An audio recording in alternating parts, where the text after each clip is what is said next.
మంచి విషయాలను మాట్లాడుకునేటువంటి దానికి ఎదురు చూస్తూ మే నెలలోనే ఒక పుష్పం వస్తుంది. దానికి మే పుష్పమా ఏదో అని చెప్పినట్టు దాన్ని. అట్లాగా నెలకోసారి అంటే సంవత్సరానికి ఒకసారి 4 ఏళ్ళకి ఒకసారి అది కాస్తుందో ఏమో తెలియదు. కానీ మరి మనకి ఇక్కడ నెలకు ఒకసారి అమృతధారలను ఒలకబోయడానికి వారు సిద్ధంగా వస్తున్నారు. అయితే వాటిని పట్టుకోవడానికి మనందరికీ తెలిసిందే, సముద్రంలో కానీ బావిలో కానీ నదులలో కానీ ఏ పాత్ర తీసుకొని పోతే ఆ పాత్రలోకి అన్ని నీళ్ళే వస్తాయి అన్నట్లు మనం ఇంత దూరం అవి నేర్చుకోవడానికి వస్తున్నామని చెప్పారంటే, మనం ఇంటి నుంచి ఖాళీగా పెట్టుకొని వస్తే ఎన్ని అంశాలు కావాలన్నా అన్ని అంశాలను మనం నింపుకొని పోవచ్చు. ఇంటికాడి నుంచి వచ్చేటప్పుడే మన చిప్పును, మన చెరువులో ఉన్నటువంటి చిప్పు లేకపోతే మన మెదడులో ఉన్నటువంటి చిప్పును పూర్తిగా నింపుకొని వస్తే ఇవి ఎక్కించుకొని పోలేము. ఏదైనా వైద్యం చేయాలని చెప్పితే డాక్టర్లు కూడా మనకు మన పొట్టలను కానీ వాటిని కానీ పరిపూర్ణంగా శుద్ధి చేసిన తర్వాతనే వాళ్ళ శస్త్రచికిత్స ఏ విధంగా అయితే మొదలు పెడతారో ఇట్లాగా పరమ పవిత్రమైనటువంటి ఇలాంటి గురువులు కూడా ఈ ప్రాంగణంలోకి అడుగు పెట్టే సమయానికి ఆ మంత్రం వేసి కట్టుకట్టినట్లుగా ఏదైనా ఒక యజ్ఞయాగాదులు గ్రహ ప్రతిష్టలు జరిగేటప్పుడు ఋత్వికులు వాటిని దైవం ఉన్న తర్వాత దయ్యం ఉంటుంది అని చెప్పినట్టుగా ఆ దూతలను పంపించడానికి గంటను మోగిస్తూ ఆ చుట్టూ ఏదైతే తిప్పుతారో ఆ విధంగా మన మనసులో ఉన్నటువంటి వాటిని బయటికి పంపించేసి పరిపూర్ణమైనటువంటి ఆధ్యాత్మిక చింతన కోసం కోరుకునేటువంటి రీతిలోకి మనల్ని ఆ విధంగా తయారు చేసి ఆ తర్వాత వాళ్ళు భగవత్ సారాన్ని మనకు అందిస్తున్నందుకు, వాటిని అందుకోవడానికి దూరం మనం వస్తున్నందుకు చాలా చాలా మన తల్లిదండ్రులు వారు సత్సంకల్పంతో మనల్ని కన్నందుకు, ఆ జన్మను సార్థకం చేసుకోవడంలో మనం ఇంత దూరం నడిచి వస్తున్నందుకు దేవుడికి మనం కృతజ్ఞతలు చెప్పుకోవాలి. మరి పరమ పావనమైనటువంటి ఈ సత్సంగ కార్యక్రమాలలో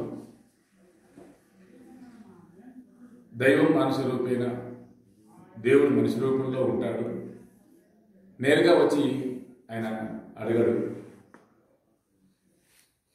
ఏదైనా మనకు ఒక విషయాన్ని ఆపదలో ఉన్నప్పుడు కానీ అవసరార్థాలు తీర్చుకునేటప్పుడు కానీ అతను సహాయం చేసినాడనుకో, దేవుళ్ళకి వచ్చి సహాయం చేసినామని చెప్పి మనం అంటాం.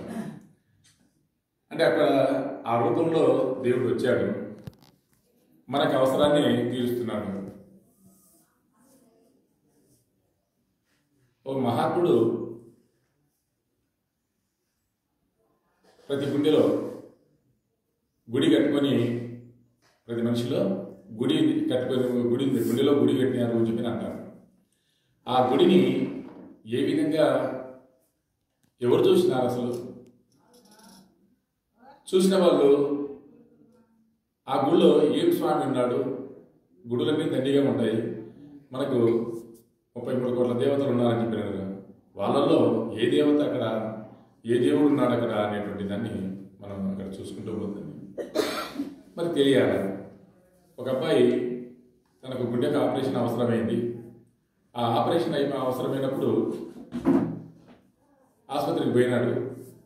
ఇలాంటి పెద్దలు చెప్తున్నటువంటి వాళ్ళందరూ ఆ విషయాలను విని, నాకు గుండె ఆపరేషన్ అవసరమైంది, వీళ్ళు చేస్తున్నారు, ఆ గుండె లోపల గుడిని తెచ్చి పెట్టున్నారు కదా, ఆ గుడి ఏ గుడో, ఆ గుడిలో ఉన్నటువంటి స్వామి ఎవరో, ఆ స్వామిని తెలుసుకోవాలి అనేటువంటిగా చిన్న ఆశ, ఆ ఆశతో ఆ భగవంతునికి ఆ పిల్లవాడికి కలిగితే డాక్టర్కు ఆపరేషన్ చేసే ముందు ఆ అబ్బాయికి వచ్చినటువంటి ఆ అనుమానాన్ని అయితే నిజాన్ని తెలుసుకోవాలని చెప్పినటువంటి రీతిలో డాక్టర్లను అడిగినాడు. సార్, మీరు ఆపరేషన్ చేస్తున్నారు సార్, సంతోషమే. ప్రతి మనిషిలో గుడి ఉంది అని చెప్పినన్నారు. ఇప్పుడు నా గుండెలో గుడి ఉంది అని చెప్పినట్టున్నారు. ఆ గుడిని ఓపెన్ చేసినప్పుడు అది ఏ గుడి, అందులో ఎవరున్నారు, ఆ స్వామి పేరు ఏంటి నాకు తెలపండి ఆపరేషన్ పూర్తి అయిన తర్వాత అని చెప్పి నేను అంటే ఒక ఆసక్తి అనేటువంటిది ఎంత రీతిలో ఉంటుంది, ఆ రీతిని తెలుసుకునే డాక్టర్లు అందరూ కూడా ఆశ్చర్యపోయి, నాన్న ఓకే సంతోషం, నీకు ఆ గుడి ఏ దేవుడితో ఆ దేవుడు నీకు ఏ విధాలుగా రక్షిస్తున్నాడో, అవసరార్థాలకు నీకు ఎలా సాయం చేస్తున్నాడో చెప్తానని చెప్పాను. అంటే తెలుసుకోవాలన్నటువంటి ఉత్సుకత మనిషిలో ఉన్నప్పుడు ఎంత దూరమైనా అక్కడికి మనం చేరడం ఇవన్నీ మనకు కలుగుతున్నటువంటి. అట్లాగే ఆపరేషన్ అయిపోయిన తర్వాత అతనికి చెప్పారు, నాయన నీలో మానవత్వం అనేటువంటి ఒక గుడి ఉంది, నీలో మానవత్వం అనేటువంటి ఒక గుడి ఉంది. ఆ గుడిలో ఇతరులు కష్టపడుతుంటే చూడలేక ఇమీడియట్గా సహాయం చేసేటువంటి దేవుడు మనిషి రూపంలోనే కనపడుతున్నాడు నాకు.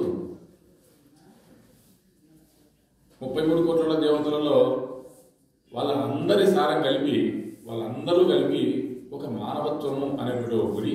ఆ గుడిలో నీకు పరోపకారార్థం ఇదం శరీరం, పరుల కోసం ఉపయోగపడాలా అనేటువంటి తత్వం కలిగినటువంటి దేవుడు అందులో ఉన్నాడు.